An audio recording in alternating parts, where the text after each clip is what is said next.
నమస్తే, welcome to super prime time with Priyanka. బులెటిన్ల headlines చూద్దాం. అధికారంలోకి వచ్చిన 48 గంటల్లో 2 హామీలు పూర్తి చేశాం. కాంగ్రెస్ పాలనలో ప్రజలు సంతోషంగా ఉన్నారన్న మంత్రి శ్రీధర్ బాబు.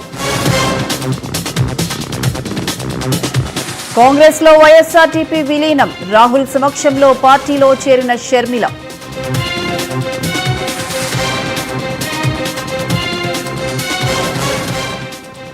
కాంగ్రెస్ లో ఎవరు చేరినా మా ప్రత్యర్థే, షర్మిలను విపక్ష నేతగానే చూస్తామన్న పెద్దిరెడ్డి.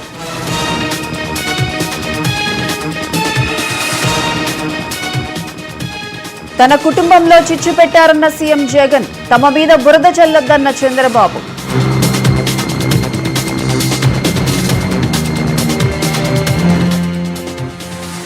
కేసీఆర్ ను పరామర్శించిన ఏపీ సీఎం, యోగక్షేమాలు అడిగి తెలుసుకున్న జగన్.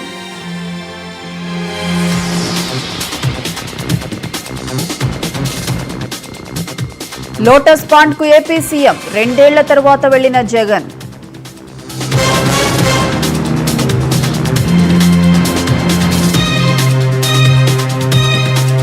లోక్సభ ఎన్నికల్లో గెలిచి తీరాల్సిందే, కరీంనగర్ నేతలతో కేటీఆర్ భేటీ.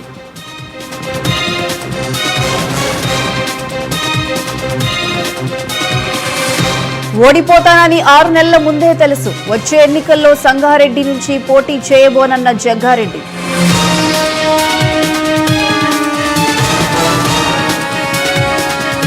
అద్దె బస్సుల ఓనర్లతో ఆర్టీసీ చర్చలు సఫలం, రేపు ఎలాంటి సమ్మె ఉండదన్న ఆర్టీసీ ఎండీ సజ్జనార్.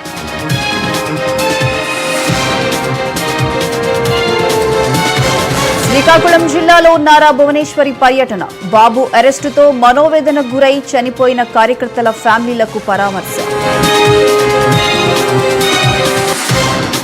ఇథనాల్ పరిశ్రమకు వ్యతిరేకంగా హైవేపై వంట వార్పు, బైక్ ర్యాలీ, నిర్మల్ జిల్లా రైతులపై పోలీసుల లాఠీచార్జ్.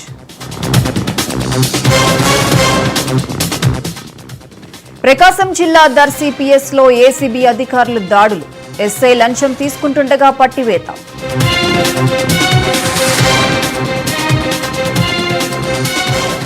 రేపు విధుల్లో చేరాలని ప్రభుత్వం అల్టిమేటం, నిరవధిక దీక్షకు దిగుతామని అంగన్వాడీల వార్నింగ్.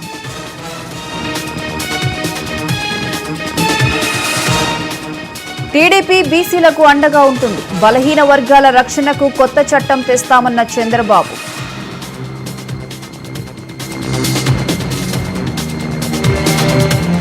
విశాఖ జిల్లాలో గంజాయి స్మగ్లర్ల అరెస్ట్, 1 పిస్టల్, 2 స్కూటర్లు, బొలారో వాహనం స్వాధీనం.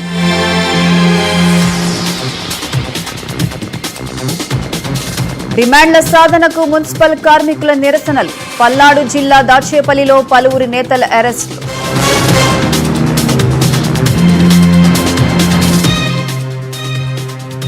అధికారులు ధాన్యం కొనుగోలు చేయకపోవడంతో ఆందోళన, వైరా మార్కెట్ యార్డ్ ఎదుట రైతుల నిరసన.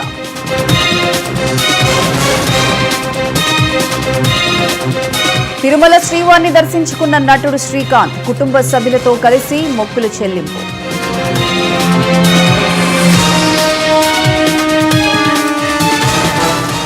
పొలిటికల్ పొత్తులపై చర్చలు, ఏపీలో బీజేపీ ముఖ్య నేతల సమావేశం.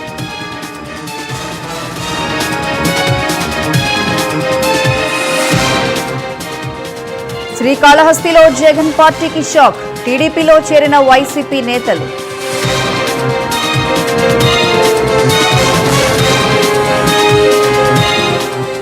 ఢిల్లీలో సీఎం రేవంత్ రెడ్డి బిజీ, వరుసగా కేంద్ర మంత్రులతో మంతనాలు.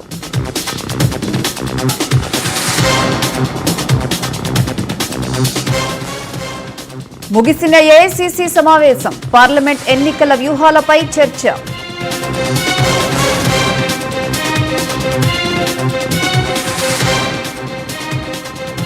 యూపీ సీఎంకి బెదిరింపులు, చంపేస్తామంటూ ఫోన్లో వార్నింగ్లు.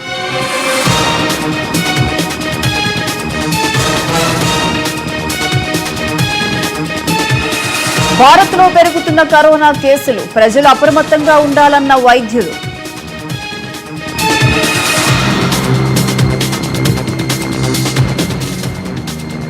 ఇరాన్ బాంబు దాడిలో పెరిగిన మృతుల సంఖ్య, ఇప్పటివరకు 103 మంది దుర్మరణం.